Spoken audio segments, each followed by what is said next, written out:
안녕하세요. 박원장 기술사입니다. 시험에 나왔던 문제가 또 나오나요?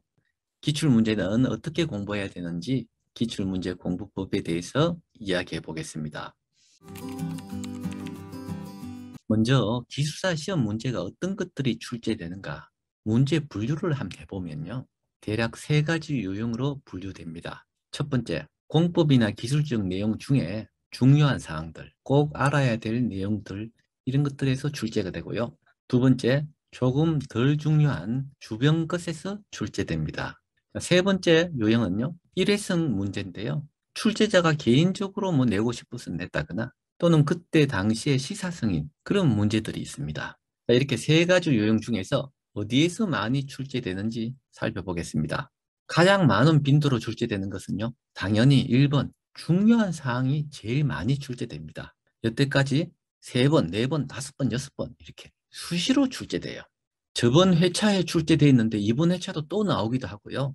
왜냐 중요하기 때문에 이렇게 출제가 된다는 것이죠. 시험 출제 기준상에 기출 문제는 20% 이하로 출제되도록 되어 있습니다. 그러면은 대부분 새로운 문제가 출제돼야 되는데요. 새로운 문제를 출제되는 것보다는요. 기출을 변형해서 출제합니다. 예를 들면 콘크리트 타설 시 품질 관리 대책에 대하여 설명하시오. 이런 문제를 콘크리트 품질 확보하기 위한 방법에 대하여 기술하시오. 이렇게 문제를 약간 변형을 해내면요. 거의 같은 내용을 문제는 다르게 느끼도록 되는 것이죠. 자, 그 다음 빈도로 출제되는 것이요. 두 번째, 조금 덜 중요한 주변의 것들입니다. 이 주변 것들은 첫 번째 중요한 것에 비해서 출제 빈도가 낮고요. 공부해야 될 범위는 아주 넓어집니다. 그 다음 제일 마지막 빈도로 일회성 문제가 출제됩니다. 자, 이렇게 기출에서 많이 나온다고 기출 문제를 상세하게 분석할 필요는 없어요. 시중 책에 보면은 별표 표시로 표시가 돼 있거나 또는 기출 연도들이 나와 있어요. 우리 영어 사전 같은 데 봐도요. 별표 하나, 둘, 셋 이렇게 표시되어 있잖아요. 그런 것들을 적당히 참고하시면 돼요. 자, 이거는 한 번 나왔고 이건 두 번 나왔기 때문에 두 번이 한 번보다는 더 중요하다. 꼭 그렇게 볼 수 없어요. 그냥 이거는 아주 중요한 내용인 것 같다. 이거는 좀 주변 것들인 것 같다. 공부를 하시다 보면요. 어느 정도 감이 옵니다. 그렇게 참조를 하시면 됩니다.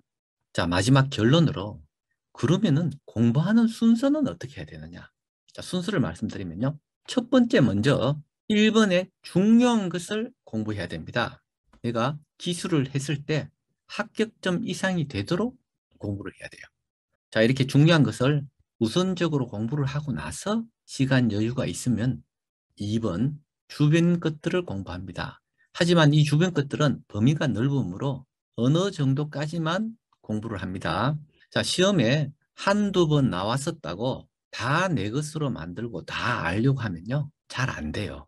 자, 그리고 제일 마지막으로 일회성 문제는 안 봅니다. 단, 최근 시사성 문제나 신공법 이런 것들은 기회가 되면 가볍게 봅니다. 자, 이런 일회성 문제들은요, 범위가 더 넓어요. 그리고 빈도는 아주 떨어집니다. 자, 그렇기 때문에 이런 일회성 문제, 최근 시사성이나 신공법은 뭐 찾아다니면서 볼 필요는 없어요. 업무하다가 그냥 내가 이렇게 적당히 알게 됐다. 그러면 뭐 한 번씩 보면 되는 것이고요. 자, 예를 들어서 외국인이 한국어를 공부한다고 했을 때요. 자동차, 지하철, 직장, 두통, 배탈 이런 단어를 먼저 공부를 해야지 인사, 아웃사, 버카충 이런 말들을 신단어라고 공부를 먼저 하면요. 한국어가 늘지 않겠죠. 제가 지금 공부하는 순서를 말씀드렸는데요. 어떤 분들은 중요한 것부터 공부하는 거 당연한 거 아니냐 이렇게 말씀하시는데요.